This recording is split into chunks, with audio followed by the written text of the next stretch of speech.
சர்வலோகாத் பரம் மத்வா மனசா ஹரிம் அப்ரமேஜமனாத்யந்தம் காமாஜாதமஜம்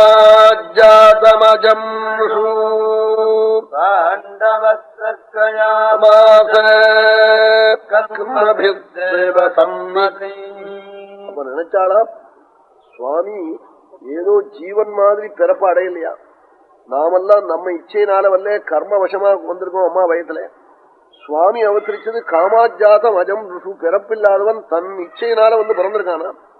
அப்படிப்பட்ட கோபாலன் நினைச்சாள். அவனுடைய கர்மாக்கள் விவகாரங்களை பார்த்தா அவன் பரமாத்மான்னு எல்லாருக்கும் தெரியும், ஈஸ்வரன் நல்லா தெரியும்.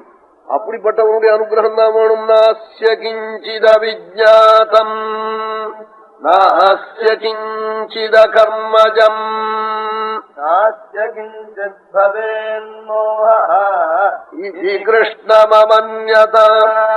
பகவானுக்கு எட்டாத எண்ணம் கிடையாது, அவன் யோசனைக்கு ஆகப்படாத விஷயம் கிடையாது, அவன் காரியத்துக்கு பூர்த்தி இல்லாத கர்மா கிடையாது. அவன் எந்த காரியம் ஆரம்பிச்சாலும் பூர்த்தி ஆகும். ஆகையினால பரமாத்மா கோபாலனுடைய அனுகிரகம் வேணும், அவனை அழிச்சுன்னு வரணும், யாகம் நமக்கு நடந்து விடும் தீர்மானம் பண்ணாளா தர்மபுத்திரர். குருவத்பூத குரவே பிராகிணோத்தூதமஞ்சச. இந்திரசேனன்னு பரம யோக்கியனான ஒரு தூதனை சுவாமிக்கு அனுப்பிச்சாளா. இது மாதிரி ராஜசூயம் பண்ணணும்னு நினைக்கிறேன், நீங்க வரணும். 2-3 மாசத்துக்கு முன்னாடி இப்பவே வந்து விடணும், வந்து முன்னாடியே இருந்து நடத்தி கொடுக்கணும்னு சொல்லி அனுப்பிச்சாளாம். குருவத்பூத குர ஏதோ பந்துன்னு நினைச்சிருந்து அனுப்பலையா, அவன் மாமா புள்ளே அத்தா அம்மாஞ்சின்னு அப்படி அனுப்பலையா, குருவா நினைச்சிருந்து அனுப்பிச்சாலாம். குருவத் பூத குரவே சுவாமியும் கீதையில சொல்ல போறாள். யோசுமே நீ எனக்கு பந்து, நீ எனக்கு சகா, அதனால நான் சொல்றேன் அர்ஜுனா மன்மனாபவ மத்பக்தா பத்யாஜி மாம் நமஸ்குரு. இப்படி சுவாமி திரும்பி திரும்பி சொல்றாள். என்னத்தினால சொல்றேன் தெரியுமா? நீ எனக்கு சகா, நீ பிரியம், நான் சொன்னா நம்புவே, அதனால சொல்றேன் அர்ஜுனா அர்ஜுனாங்கிறாள். இப்படி அர்ஜுனனுக்கு சொல்லல, இது நமக்கெல்லாம் சொல்லியிருக்காள் சுவாமி. நமக்கெல்லாம் உன் பந்து, நமக்கெல்லாம் உன் சகா, நமக்கெல்லாம் உன் மித்திரம். வேற பகவானை தவிர யாரு மித்திரம்? யார சொல்ல முடியும்? பாக்கி பேரெல்லாம் அப்படி கை விட்டுடுவார். சுவாமி ஒரு நாளும் கைவிடவே மாட்டார்.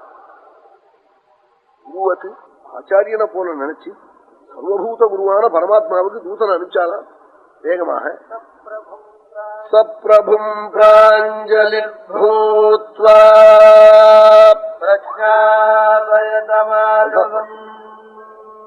தூதன் போய் சொன்னான், சுவாமிகிட்ட போய் சொன்னான், அஞ்சலி பண்ணி நமஸ்காரம் பண்ணி சபையில போய் சொன்னான். தர்மராஜோ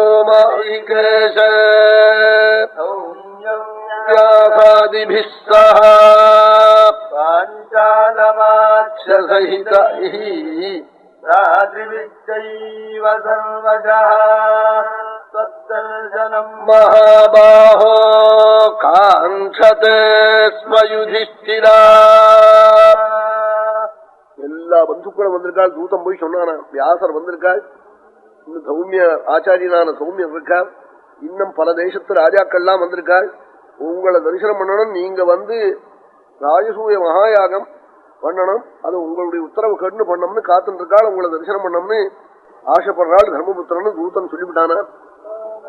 உடனே சுவாமி பார்த்தாள், என்ன பண்ணினாள்? உடனே பரப்பிட்டாளா. அதான் பகவானுடைய வாத்சல்யம். பகவானுக்கு அந்த பக்தாடத்துல இருக்கிற வாத்சல்யம் இருக்கே, அது அந்யாதிருஷம். உடனே பரப்பிட்டாள். அங்க இருக்கிற வாட்டா சொல்லிண்டு வசுதேவரத்தையும் சொல்லிண்டு ஆமந்திரராஜம் சூர்தா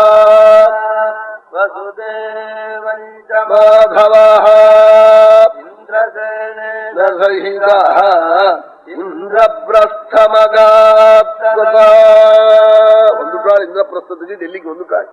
தர்மபுத்திரர் இருக்கிற இடம் அதுதான்.